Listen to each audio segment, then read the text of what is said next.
अस्सलाम वालेकुम। काइंडली अपनी अटेंडेंस एंटर कर दें, जो जो लोग आते जा रहे हैं।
हम 11:45 तक वेट कर लेते हैं, फिर क्लास स्टार्ट करते हैं।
um, 2-1 मिनट में हम सेशन अपना कंटिन्यू करेंगे। मुझे आज के वॉलंटियर्स काइंडली बता दें, अक्सा, उमैमा, आयजा में से कौन ज्वाइन करना चाहेगा। कोई एक ज्वाइन कर लें, जिनका नेट का प्रॉब्लम ना हो। अगर अक्सा का नहीं है तो वो कर लें। अगर उसके बाद सेकंड उमैमा, वरना ऑब्वियसली नेक्स्ट लेक्चर में उमैमा कर लेंगी ज्वाइन। इसी तरह उसामा, वकास, अली, हमजा में से कोई एक। उसामा कर लें आज ज्वाइन। अगर इंटरनेट का इशू नहीं है, नेक्स्ट में वकास कर लेंगे। ठीक है, उसामा आ गए। इसी तरह अक्सा का अगर इंटरनेट का इशू है तो मेमा आ जाएं, फिर आयजा, नहीं तो नेक्स्ट में आ जाएंगे, कोई मसला नहीं है।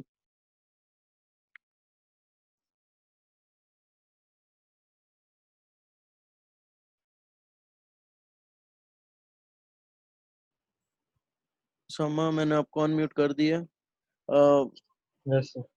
हाँ, बाकी कोई एक आ जाए फीमेल में से, तो फिर हम स्टार्ट कर लेते हैं। अक्सा, आप नहीं आ सकते, इंटरनेट का इशू है। उमैमा काइंडली आ जाएं, ताकि हम सेशन स्टार्ट करें, क्योंकि अभी तो रिवीजन तो हम लोग नेक्स्ट वीक से स्टार्ट करेंगे। अभी चैप्टर 5 का कुछ, जो चैप्टर 5 हमने करना है थोड़ा बहुत, उसका इनिशियल पार्ट वो हम कर लें। नहीं तो आयजा आ जाएं। उमैमा आई तो हुई हैं।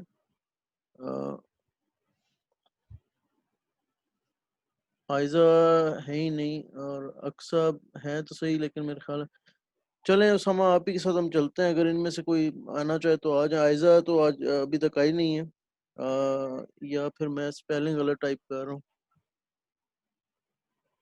नहीं, आयजा आज शायद आई नहीं है। मैं अक्सा और उमैमा में से अगर कोई ज्वाइन करना चाहे तो कर लीजिएगा, अगर इंटरनेट इशू नहीं है तो, वरना हम उसामा के साथ ही चलते हैं। तो रिवीजन जो है वो मैं नेक्स्ट वीक से स्टार्ट होगी, क्योंकि चैप्टर 5 ये वीक ले लेगा, और शायद एक लेक्चर अगले वीक का भी ले ले। दूसरा, रिवीजन के मामले में एक चीज़ मैं सबको क्लियर करता चलूँ, कि आप लोगों ने टॉपिक्स बहुत ही अनक्लियर दिए थे, बहुत ही वेग दिए थे। चैप्टर 1, चैप्टर 2, और फिर Fourier series properties, Fourier transform properties, ये तकरीबन आधे सेमेस्टर से ऊपर का काम बनता है। इतना टाइम हमारे पास नहीं है। आधा सेमेस्टर से ऊपर मतलब 2 ढाई महीने बनते हैं, और ये हमारे पास 3 हफ्ते हैं टोटल, जिसमें चैप्टर 5 भी हमने कवर कराना था। तो डिसाइड मैंने ये किया कि जो मुझे टॉपिक्स सेक्शन ए ने लिख कर दिए, वो काफ़ी मुनासिब टॉपिक्स थे, तो उन्हीं को मैं फिर आपके भी इधर रिपीट करूंगा।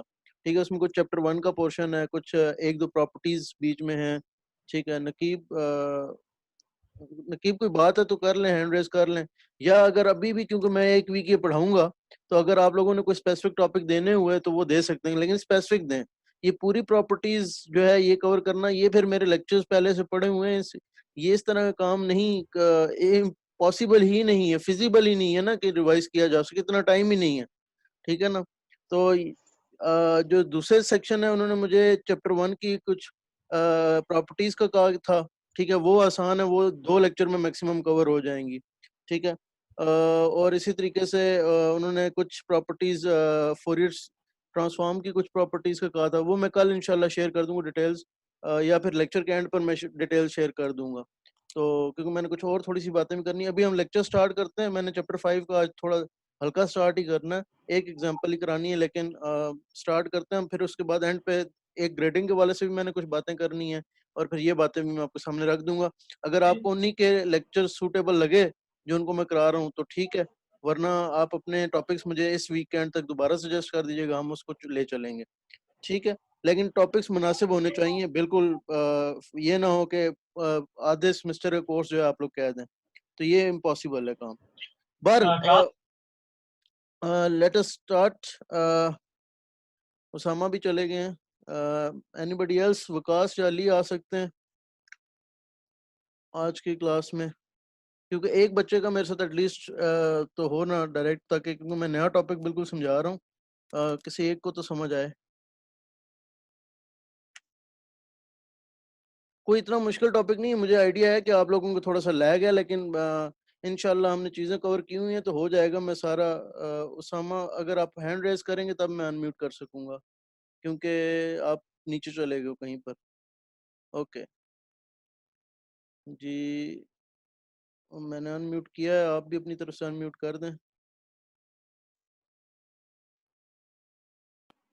हाँ जी, चलें, ठीक है। Okay, let's start with our chapter 5। Chapter 5 में उसका टाइटल जो है, जिस तरह हम लोगों ने चैप्टर 4 पढ़ा है, डिसकंटिन्यूअस टाइम फोरियर ट्रांसफॉर्म, यानी कि कॉन्टिन्यूस टाइम के सिग्नल चाहे वो पीरियोडिक होते हैं चाहे वो ए पीरियोडिक होते हैं, दोनों का फोरियर ट्रांसफॉर्म निकल आता है। Chapter 5 is all about the discrete time Fourier transform, यानी कि सिग्नल आपको डिस्क्रीट टाइम होंगे। ये भी अगेन 2 कैटेगरीज बनती हैं। हमें पता है कि डिस्क्रीट टाइम की फोरियर सीरीज किन सिग्नल के लिए होती है। फोरियर सीरीज सिर्फ और सिर्फ चाहे वो डिस्क्रीट टाइम की हो, चाहे वो कॉन्टिन्यूस टाइम की हो, लेकिन होती सिर्फ और सिर्फ पीरियोडिक सिग्नल की है। ठीक है। फिर हम लोग ए पीरियोडिक सिग्नल के लिए हमने कहा था कि हम एक अलग टूल करते हैं, चाहे वो ए पीरियोडिक कॉन्टिन्यूस टाइम सिग्नल हो, चाहे वो डिस्क्रीट टाइम सिग्नल हो।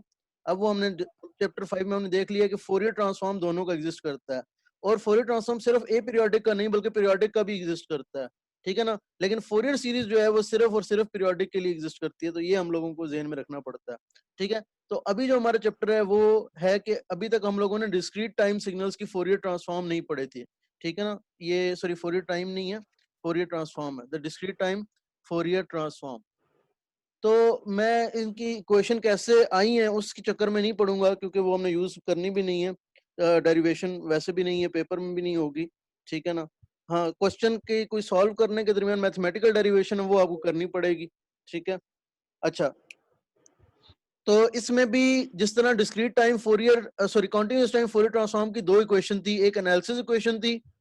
ठीक है, मैं वो दोनों भी लिख देता हूँ एक दफा, और एक सिंथेसिस इक्वेशन थी। इसी तरह इसकी भी दो होती हैं। पहले मैं लिख रहा हूँ कॉन्टिन्यूस टाइम वाले की, ताकि आपको याद थोड़ा सा रिवाइज कराऊं ना मैं, कि थोड़ी बहुत, ताकि आपको उसके हिसाब से चीजें याद हैं।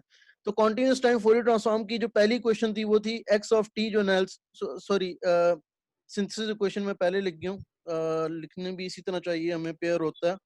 तो सिंथेसिस इक्वेशन जो थी कॉन्टिन्यूस टाइम फोरियर ट्रांसफॉर्म की, ठीक है, वो आपके पास थी X of T equal to 1/2 pi integral of over minus infinity to plus infinity X of J omega E J omega T D omega. D omega के ऊपर हम करते थे, और एक्स ऑफ जे ओमेगा हमने निकाला होता था या हमारे पास होता था, और उसको हम जब डी ओमेगा पे minus infinity to plus infinity करते थे तो हमारे पास एक्स ऑफ टी आ जाता था। ठीक है। इसी तरीके से जो एनालिसिस इक्वेशन होती थी जिससे एक्स ऑफ जे ओमेगा आता था, अगर हम एक्स ऑफ टी गिवन हो तो वो भी इसी तरीके से एक इंटीग्रेशन होती थी minus infinity to plus infinity X of T E J minus J omega T D T. यहाँ पर टी के वेरिएबल के साथ इंटीग्रल होता था तो ओमेगा की फॉर्म में आंसर आता था। अब हमारे पास डिस्क्रीट टाइम में क्या फर्क पड़ेगा, तो उसके लिए फर्क जरा देखते जाएं। डिस्क्रीट टाइम में आपके पास फर्क क्या पड़ेगा। पहली बात, ये जो 1/2 पाई है ये तो अपनी जगह पर रहेगा। ये जो इंटीग्रल है ये माइनस इनफिनिटी से प्लस इनफिनिटी नहीं रहेगा, नो मोर। उसकी वजह अभी सामने आएगी। ये एक 2 पाई का टाइम पीरियड होगा, जिस तरह मैंने पहले लिखा था ना कि integral of minus T by two to T by two, और मैं नीचे सिर्फ लिख देता होता था कि इंटीग्रल ये 1/t, ये पहले हमारे पास फोरियर सीरीज में आया हुआ है, integral over one time period. सिर्फ हम फोरियर सीरीज निकालते वक्त वन टाइम पीरियड पे इंटरवल लेते थे, इंटीग्रल लेते थे। इसी तरीके से ये इंटीग्रल है ओवर टाइम 2 पाई, यानी कि माइनस पाई से पाई ले लें, ठीक है, या लिमिट्स ले लें 0 से 2 पाई ले लें, या माइनस पाई बाय 2 से 3 पाई बाय 2 तक लिमिट्स ले लें, यानी कि 2 पाई की पीरियड के दरमियान लिमिट्स ले लें। ये आगे हम जाएंगे इंशाल्लाह, क्लियर हो जाएगा मजीद अगर हमने एक्स ऑफ टी निकालना पड़ा। लेकिन जहां तक मुझे अभी तक एग्जांपल्स नजर आ रही हैं, एक्स ऑफ टी निकालने की जरूरत नहीं पड़ेगी हमें। एक्स ऑफ जे ओमेगा, और एक्स ऑफ जे ओमेगा भी नहीं कहते, उसका एक नया नाम होता है, वो भी अभी आ जाएगा। तो बेसिकली जो इंटीग्रल होगा वो माइनस इनफिनिटी से प्लस इनफिनिटी नहीं होगा, बल्कि 2 पाई का एक टाइम पीरियड होगा। वो 2 पाई का टाइम पीरियड 0 से 2 पाई भी हो सकता है, माइनस पाई से पाई भी हो सकता है। ठीक है, नॉर्मली यही दोनों लिए जाते हैं। या अगर आप अपनी तरफ से कोई माइनस पाई बाय 2 से 3 पाई बाय 2 टाइम पीरियड चलाना चाहें तो वो भी लिया जा सकता है, लेकिन इंटीग्रेशन सिर्फ 2 पाई की होगी। दूसरा, ये जो एक्स ऑफ जे ओमेगा है, this is no more X of J omega, this goes E J omega. यानी कि ये जो एक्स ऑफ जे ओमेगा है ये फंक्शन नहीं रहता जे ओमेगा का, बल्कि ये एक्सपोनेंशियल जे ओमेगा का फंक्शन बन जाता है। ये डिस्क्रीट में होता है। ठीक है ना। अभी और भी चीजें चेंज करनी। दूसरा डिस्क्रीट टाइम है, तो एक जो सबसे पहला चेंज था वो ये होना चाहिए था कि आपका जो सिग्नल है वो कॉन्टिन्यूस टाइम तो रहा ही वो नहीं। एन होगा, ठीक है, वो तो डिस्क्रीट टाइम में एक्स हो ऑफ गया, एन। एक्स ऑफ एन हो गया। ठीक है ना। तो एक तो चेंज ये भी होगा। तो आपके पास इसका मतलब है एक्स ऑफ एन का जो फोरियर ट्रांसफॉर्म आता है वो x of E J omega आता है। जिस तरह एक्स ऑफ टी का फोरियर ट्रांसफॉर्म आपके पास पेयर आता था, ये आपस में पेयर होते थे एक्स ऑफ जे ओमेगा के साथ। इसी तरह आपके पास जो डिस्क्रीट टाइम है वो एक्स ऑफ एन और x of E power J omega जो है वो एक पेयर होता है। और ई जे ओमेगा की एक खासियत होती है, वो खासियत ये होती है कि e J omega is periodic by 2 pi, यानी कि e J omega n is equal to e J omega plus 2 pi n. यानी हर 2 पाई के साथ 2 पाई के लिखना चाहिए मुझे, 2 पाई के एन। यानी हर 2 पाई के पीरियड के साथ अगर आप ऐड करें ना, तो ये आपके पास, मैं जरा इसको क्लियर करके लिखना चाहूंगा, यानी कि आपके पास ई जे ओमेगा एन की प्रॉपर्टी होती है, या ई जे ओमेगा की प्रॉपर्टी होती है, ओमेगा एन की प्रॉपर्टी होती है e J omega plus 2 k pi n is, ये दोनों इक्वल होते हैं। क्यों इक्वल होते हैं ये जरा देखें। ये इक्वल इसलिए होते हैं क्योंकि ई जे ओमेगा एन ई जे 2 पाई के एन। अब अगर के और एन दोनों इंटीजर हैं, जो कि होते हैं, के पाई हम पहले कह रहे हैं के इंटीजर होगा और एन डिस्क्रीट टाइम में होते इंटीजर है। जब ये दोनों इंटीजर हैं तो ई जे 2 पाई का कोई भी मल्टीपल हो, तो ई जे 2 पाई का एनी इंटीजर मल्टीपल ये हमेशा क्या जाता है, ये हमेशा 1 जाता है। क्यों? क्योंकि कॉज 2 पाई के एन प्लस जे साइन 2 पाई के एन। तो अगर कॉज के आर्गूमेंट में 2 पाई का कोई भी मल्टीपल हो तो कॉज क्या हो जाता है, 1 हो जाता है। और साइन के आर्गूमेंट में कोई भी 2 पाई का मल्टीपल हो तो साइन क्या हो जाता है, 1 हो जाता है। ठीक है ना? तो इसीलिए 0। आपके पास एक्सपोनेंशियल जे 2 पाई के एन क्या होता है, हमेशा 1 होता है, अगर के और एन दोनों इंटीजर हो, क्योंकि ये ओवरऑल फिर क्या आएगा कि ये 2 पाई का मल्टीपल एक्सपोनेंशियल पावर आ रहा है, लेकिन जे के साथ। ये थोड़ी सी आप लोग मिस्टेक करते हैं कि अगर ये आप लोग कहते हैं ई टी 2 पाई के एन भी 1 हो गया, नहीं, एक्सपोनेंशियल जे 2 पाई के एन 1 होता है। क्यों? क्योंकि जे के साथ आपके पास कॉस प्लस जे साइन आता है। अगर एक्सपोनेंशियल हो ना तो ये एक रियल नंबर है, ये एक रियल नंबर है। एक्सपोनेंशियल पावर 2 पाई के एन एक रियल नंबर है। एक्सपोनेंशियल जे जो है वो ये कॉस प्लस जे साइन है, तब ये जाकर 1 होता है। तो ये थोड़े से पुराने कॉन्सेप्ट भी आपके क्लियर हो जाएंगे ऐसा ऐसा। तो क्योंकि अब आपको समझ आ जानी चाहिए कि ये जो 2 पाई का पीरियड है ये क्यों है, क्योंकि एक्स ऑफ ई जो ओमेगा भी जो आपके पास एवेल्युएट होता है ना, ये आपके पास 0 से 2 पाई के पीरियड में एक यूनिक वैल्यू आती है, बाकी सारे के सारे रिपीट हो रहे होते हैं। यानी कि 2 पाई से 4 पाई तक आपके पास वही पैटर्न आएगा जो 0 से 2 पाई तक आएगा।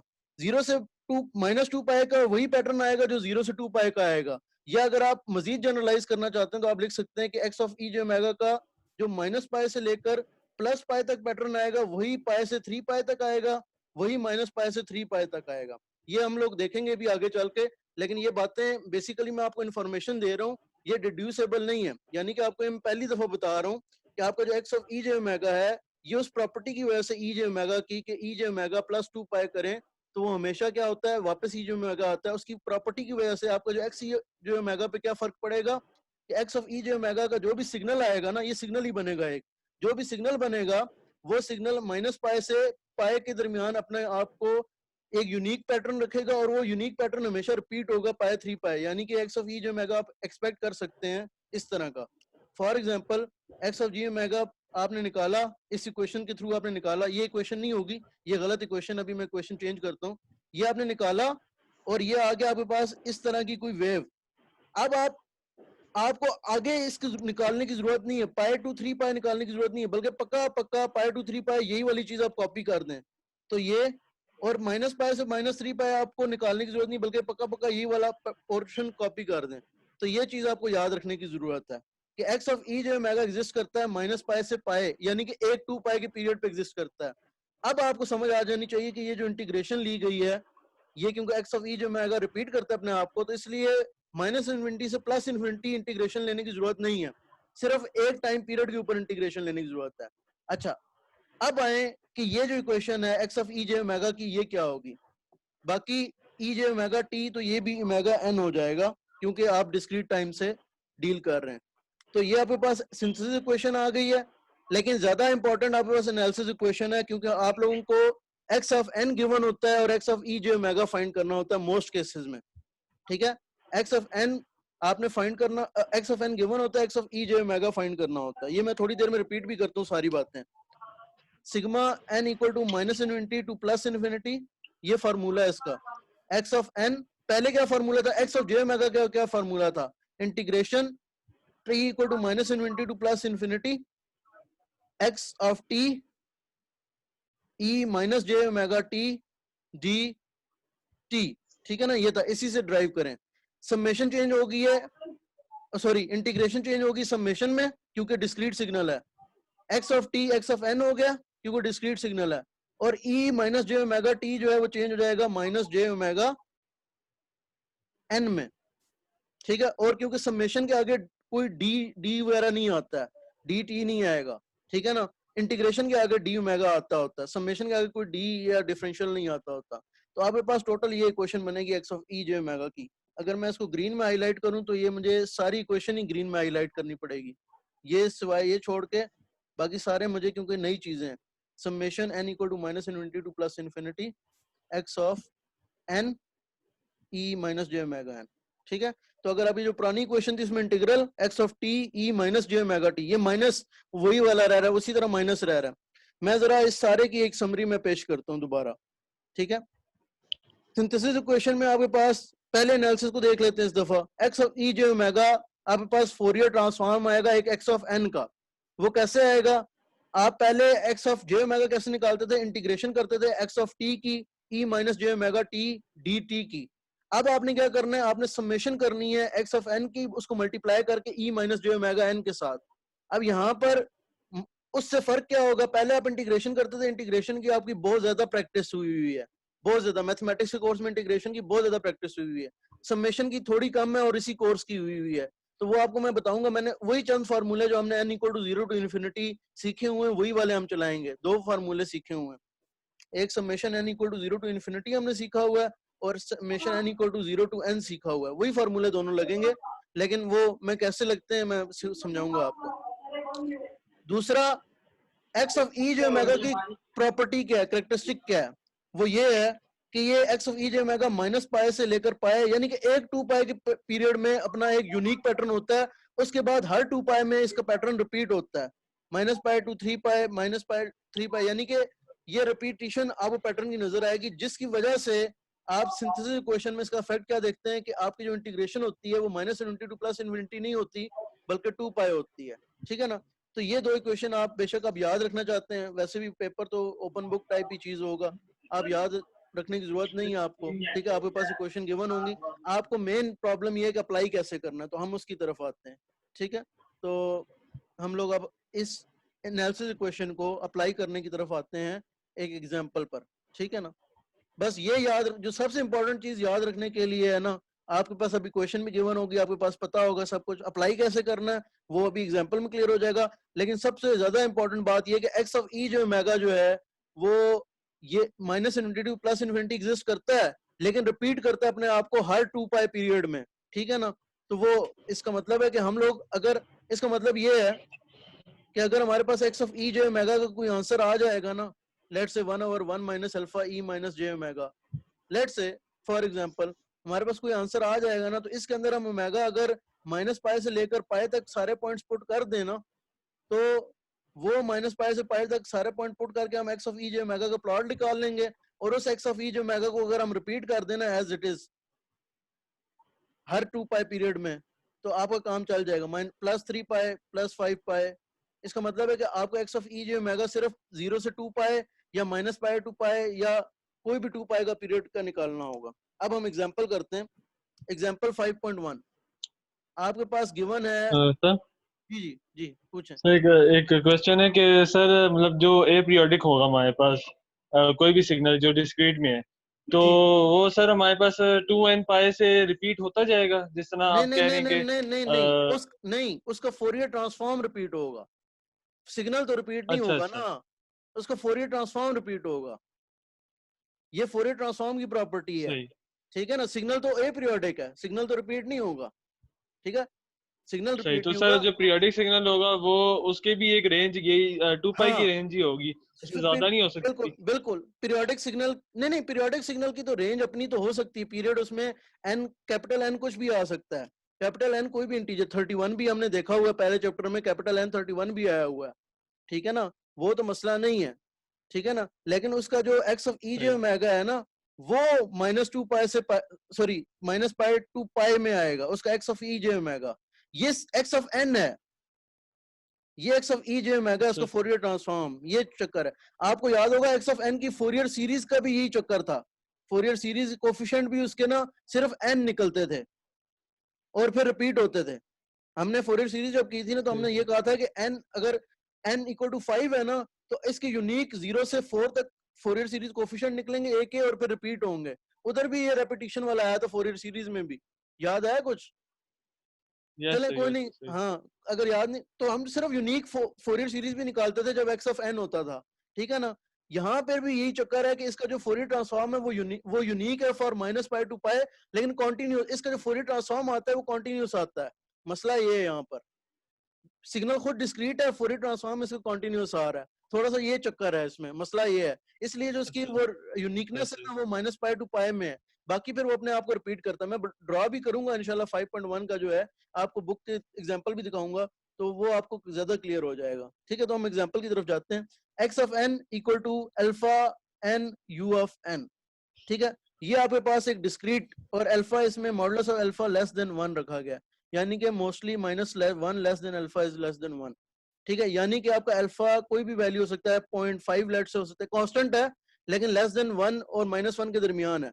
तो इसका मतलब है आपके पास एक डिकेइंग सीरीज होगी, लेकिन और वो भी यू ऑफ एन का मतलब ये है कि जीरो से आगे आगे होगी, जीरो से पीछे पीछे सारी सीरीज क्या होगी, जीरो होगी, सॉरी -1 -2 पर क्या होगी ये सीरीज सारी जीरो होगी।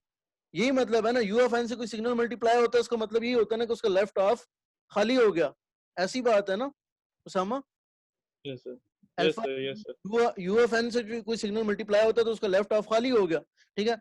तो अल्फा एन हम्म, अगर अल्फा 0.5 है तो पहला जीरो, फिर उसके बाद 0.5, अल्फा पावर 1 0.5, अल्फा पावर 2 0.25, यानी कि एक डिकेइंग सीरीज होगी। और ये साफ नजर आ रहा है कि डिके करती जाएगी तो पीरियड का तो सवाल पैदा नहीं होता।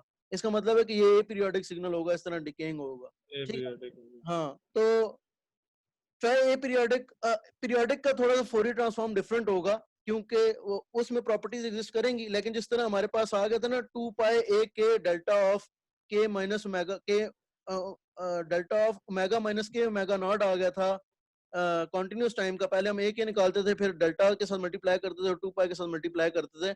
वैसा ही कुछ चक्कर होगा इनका भी, लेकिन अभी फिलहाल इसको छोड़ दें, ठीक है। अभी हम सिर्फ एक ए पीरियोडिक की निकाल रहे हैं, ए पीरियोडिक की सिग्नल ए पीरियोडिक है। फार्मूला कौन सा अप्लाई होगा, X of E J omega निकालना है, तो अभी हमने पढ़ा है summation N equal to minus infinity to plus infinity X of N E minus J omega N, बस ये फार्मूला अप्लाई होगा। अब आपने सिग्नल को देखना है और सिग्नल के हिसाब से इस फार्मूले में चेंजेस लानी है, और कुछ भी नहीं करना। Summation N equal to minus infinity, जिस तरह इंटीग्रेशन में चेंजेस आती थी समेशन में भी चेंजेस आएंगी। Alpha N U of N E minus J omega N, U of N का सिग्नल जो फिजिकल इफेक्ट पड़ता है वही इफेक्ट समेशन पर फिजिकल डाल दें तो इस टाइम पे वो जीरो से इन्फिनिटी हो जाएगा। यस, जो यू एफ एन और यू एफ एन खुद फार्मूले से निकल जाएगा, फिर इफेक्ट जब वो समेशन पे डाल देगा यस सर। तो यहाँ से निकल जाएगा, ठीक है ना। अब ये आपके पास इक्वेशन क्या बन गई, X of E J omega summation N equal to 0 to infinity alpha E minus J omega N, ठीक है। अब थोड़ा सा गौर करें कि ये आपके पास कौन सी सीरीज बन गई है। आपके पास एक इन्फिनिट सीरीज बन गई है, यानी कि आपके पास sigma N equal to 0 to infinity, यहाँ पर अल्फा पावर एन वाली बात आ गई है। लेकिन इसमें दो चीजें हैं, आपके पास जब इन्फिनिट सीरीज होती है तो alpha should be less than 1, लेकिन इसका पूरा अल्फा ये चीज है पूरी, तो क्या ये लेस देन 1 है। अगर इस पर हमने फार्मूला लगाना है 1/1 माइनस अल्फा वाला, ये मैं दोबारा रिवाइज करता हूँ इस चीज को, ये सब के लिए मैं एक दफा रिवाइज कर दूं कि देखें हमारे पास दो फार्मूलाज एग्जिस्ट करते हैं। एक फार्मूला है समेशन एन इक्वल टू 0 से किसी लिमिट तक अल्फा का, इसमें हम लोग को लगाते थे 1 minus alpha N plus 1 divide by 1 minus alpha, ये फार्मूला लगता था। अल्फा ना को मैं इसको बीटा कह देता हूँ क्योंकि अल्फा मैं यूज भी कर रहा हूँ, beta N plus 1 divide by 1 minus beta, ठीक है ना। इस केस में बीटा के ऊपर कोई रिस्ट्रिक्शन नहीं होती थी, बीटा कुछ भी हो सकता था। लेकिन दूसरा केस हम लगाते थे N equal to 0 to infinity, उसमें 1 माइनस बीटा आंसर आता था, लेकिन इस पर एक लिमिट होती थी। वो लिमिट ये होती थी कि beta should be less than 1, ठीक है, beta should be less than 1। मैं आखिरी 10 मिनट दोबारा कनेक्ट करूंगा क्योंकि मैंने कुछ और बात भी करनी है, ये एग्जांपल खत्म हो भी जाएगी तो मैंने एक और बात करनी है, ठीक है ना। बीटा लेस देन 1 की लिमिट होती थी, यानी कि 0 टू इन्फिनिटी। उसामा का माइक म्यूट कर दें अपना प्लीज, सॉरी सर। कोई मसला नहीं है, आपका इशू नहीं है। बीटा लेस देन 1 हो तो 1/1 माइनस बीटा लग सकता है, ये अगर लेस देन 1 है ना तब ये आप इस पे अप्लाई कर सकते हैं। तो जरा गौर करें, अल्फा तो ऑलरेडी लेस देन 1 है, ये तो हमें पता चल गया, लेकिन इसका जो मल्टीप्लाई हो रहा है तो आप गौर करें ओमेगा क्या होगा, पॉजिटिव होगा। तो ये जो चीज है 1/e जे ओमेगा, ये हमेशा लेस देन 1 रहेगी, ठीक है, इसका मतलब है कि जो n की पावर जिस चीज को लिया जा रहा है वो ओवरऑल लेस देन 1 रहेगी। इसका मतलब है कि ये फार्मूला 1/1 माइनस बीटा इस पर लगाया जा सकता है। ठीक है, तो मैं इसको सारे को क्लियर करके दोबारा टॉप पर लेकर आ रहा हूँ, क्योंकि अब हमने सारी मैनिपुलेशन फार्मूले के साथ ही करनी है। तो इसका जो X of E J omega है उसका फार्मूला लिखा जा सकता है, बल्कि मैं डायरेक्ट इसी से आंसर लिखता हूँ इसका। इसका फार्मूला आ सकता है 1/1 माइनस अल्फा ई माइनस जे ओमेगा। ये यहां तक आपका आंसर ठीक है, लेकिन एक हद तक, वो हद मैं बताता हूं आपको। X of E J omega आ गया, बिल्कुल ठीक है। लेकिन अगर आपसे सिर्फ x of E J omega demand किया गया है तो ये आंसर आपका बिल्कुल ठीक है। लेकिन अगर आपसे कहा गया है कि x of E J omega नहीं चाहिए बल्कि ये चाहिए, और ये मॉडुलस, और हमें पता है एब्सोल्यूट कब निकालना होता है। आपको मैंने बताया हुआ है कि अगर आपका वही एक्स ऑफ जे ओमेगा वाले रूल, अगर एक्स ऑफ जे ओमेगा आपके पास रियल आता था तो आप कहते थे कि ये तो एज इट इज प्लॉट हो जाएगा। आपने ओमेगा के रिस्पेक्ट प्लॉट करना होता था ना, इसको भी ओमेगा के रिस्पेक्ट प्लॉट करेंगे। ई जे ओमेगा के रिस्पेक्ट नहीं करेंगे, ओमेगा के रिस्पेक्ट प्लॉट करेंगे x of E J omega को। लेकिन x of E J omega तब प्लॉट करते हैं जब x of E J omega real है। अगर X of E J omega complex आए, पहले तो ये कॉम्प्लेक्स कैसे है वो मैं बाद में जिक्र करता हूँ।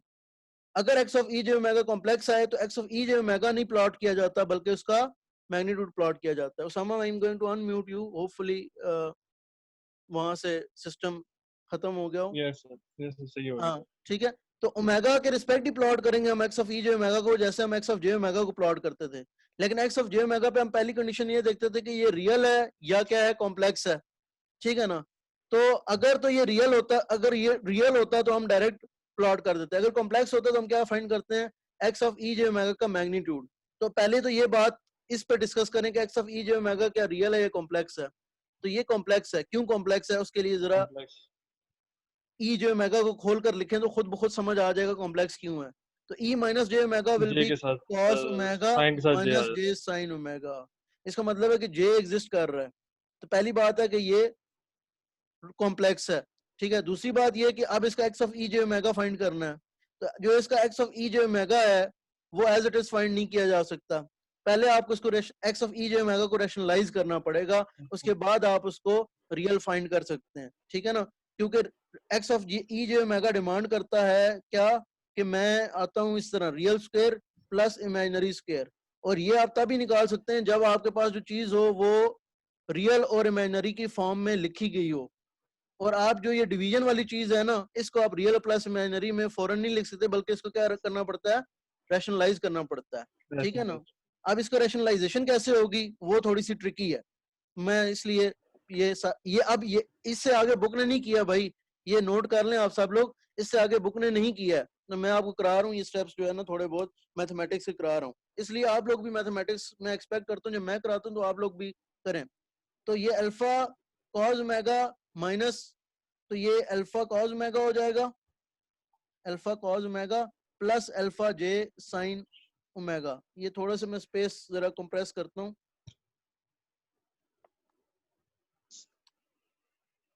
X of E J omega equal to 1/1 minus alpha cos omega plus alpha J sine omega. ठीक है, इनटू 1 - अल्फा कॉज ओमेगा, ये रियल पोर्शन है इसका, minus alpha minus J alpha sine J. Omega. हाँ, 1 - alpha cos omega minus alpha J sine omega. अगर हमने rationalise करना होता ना इसको डायरेक्ट, तो आप इसको ऐसे करते 1 - alpha E plus J omega divide by 1 - alpha E plus J omega. ये भी तरीका हो सकता है, लेकिन वहाँ मल्टीप्लिकेशन में थोड़ा सा बहुत आप लोगों को मुश्किल रहती। लेकिन आपको करना इसी तरह चाहिए, क्योंकि आप लोग करेंगे इस तरह से तो आसान रहेगा, आगे आसानियां रहेंगी। ठीक है ना, ये आपको सिर्फ इसलिए ताकि आपको समझ लगे कि रैशनलाइजेशन करनी कैसे है। रैशनलाइजेशन एक्चुअली होगी इसी तरीके से। तो ये जो आपको मैंने खोल कर हिंट दिया है ना, ये इसलिए दिया ताकि आपको पता चले कि 1 और माइनस ई माइनस जे ओमेगा का जो रैशनलाइज वर्जन है वो अल्फा ई प्लस जे ओमेगा है। ठीक है ना, 1 - अल्फा ई प्लस जे ओमेगा। ये प्लस कैसे है, इधर ब्रैकेट लगाएं तो खुद बहुत समझ आ जाएगी। ठीक है ना, ये यस प्लस सर। वर्जन बनता है। अब इसको रैशनलाइज करें तो फिर आपको पता चलेगा कि क्या आंसर आने चाहिए। अभी ये मैग्नीट्यूड नहीं है, अभी सिर्फ रैशनलाइजेशन हो रही है।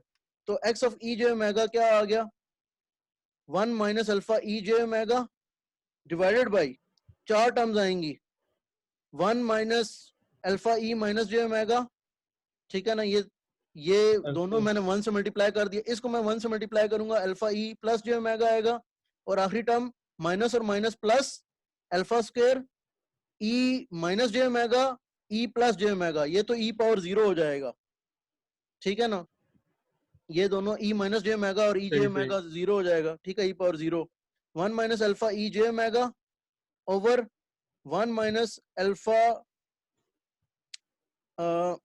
let me see here, okay, alpha E minus J omega plus e J omega, ठीक है, ये मैं बताता हूँ ये कैसे रिजॉल्व होगा, प्लस अल्फा स्क्वायर, ठीक है, ये भी बड़ा आसान है रिजॉल्व करना इसको, असल में थोड़ी सी जो है ना आपको इसकी अलजेब्रा क्या कहते हैं कॉम्प्लेक्स एनालिसिस अगर आपको थोड़ा स्ट्रांग हो ना तो इसमें आपको बड़ी हेल्प मिल सकती है।